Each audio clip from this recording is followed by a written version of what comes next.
Train hijack, 450 से ज्यादा यात्री बंधक।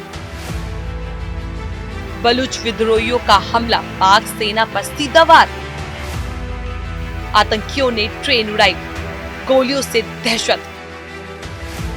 पाक सेना की जवाबी कार्रवाई, बंधकों की जान खतरे में।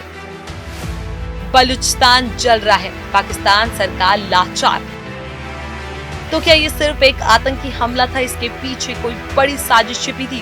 सैकड़ों बेगुनाह मुसाफिरों की जान पर खेलकर आखिर कौन सा युद्ध लड़ा जा रहा था? ट्रेन हाईजैक कर ली गई, यात्री बंधक बना लिए गए, गोलियों की आवाज से पूरा इलाका दहल उठा और फिर जो हुआ उसे पाकिस्तान को हिलाकर रख दिया।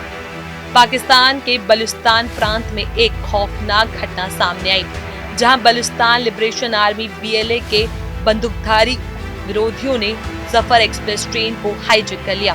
इस हमले में 450 से ज्यादा लोग फंस गए, जिनमें महिलाएं, बच्चे और सुरक्षा कर्मी शामिल थे। रिपोर्ट के मुताबिक आतंकियों ने ट्रेन पर धुआंधार फायरिंग की, जिससे कई यात्री घायल हो गए और ड्राइवर भी गंभीर रूप से जख्मी हुआ। तो अब आपको ग्राफिक के जरिए समझाते हैं कि क्या है बलूचिस्तान लिबरेशन आर्मी।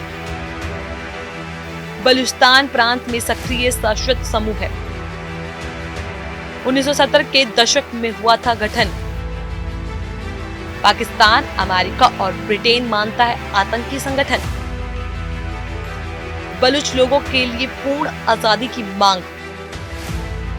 पाकिस्तान में लगातार कराते हैं हमला। 2000 के दशक से जारी है संघर्ष। पाकिस्तान सरकार पर शोषण करने का आरोप। यह हमला बलूचिस्तान के कच्छ जिले में हुआ, जहां आतंकियों ने पहले रेलवे ट्रैक को धमाके से उड़ाया, जिससे ट्रेन पटरी से उतर गई। इसके बाद उन्होंने सुरंग के पास से हमला किया और ट्रेन को अपने कब्जे में ले लिया। आतंकियों ने सेना कर्मियों को बंधक बना लिया, जबकि महिलाओं, बच्चों और बलूच यात्रियों को छोड़ दिया।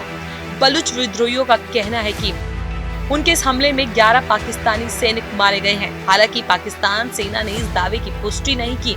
दूसरी ओर सेना ने जवाबी कार्रवाई में आतंकियों के ठिकाने पर हवाई हमला किया है।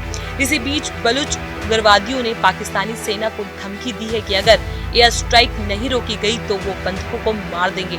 बलूचिस्तान लंबे समय से अगलवादी हिंसा से जूझ रहा है। ये इलाका तेल और खनिज संपदा से भरा हुआ है, लेकिन यहाँ के लोग खुद को पाकिस्तान सरकार से अलग मानते हैं। BLA जैसे समूह पाकिस्तानी सेना और सरकारी परियोजनाओं को लगातार निशाना बनाते रहे हैं। खास तौर पर चीन पाकिस्तान इकोनॉमिक कॉरिडोर से जुड़ी परियोजनाओं ने इन विद्रोहियों को निशाने पर रखी है। अब सवाल ये उठता है कि पाकिस्तान सरकार इस संकट से कैसे निपटेगी? सेना की कार्रवाई से बंधकों की जान बच पाएगी या नहीं? और सबसे बड़ा सवाल ये है कि क्या ये हमला सिर्फ एक आतंकी घटना थी या इसके पीछे कोई और बड़ा मकसद है? बलूचिस्तान की एक घटना बताती है कि पाकिस्तान की आंतरिक स्थिति कितनी नाजुक हो चुकी है। आतंकी संगठनों के हौसले इतने बुलंद हो गए हैं कि अब वो ट्रेन हाईजैक कर खुलेआम चुनौती देने लगे हैं। अब सवाल ये है कि क्या पाकिस्तान सरकार इस संकट से निपटने में सक्षम है या सेना की कार्रवाई से बंधकों को बचा पाएंगे? और क्या ये हमला बलूच अगलवादियों की सबसे बड़ी चेतावनी बनेगी?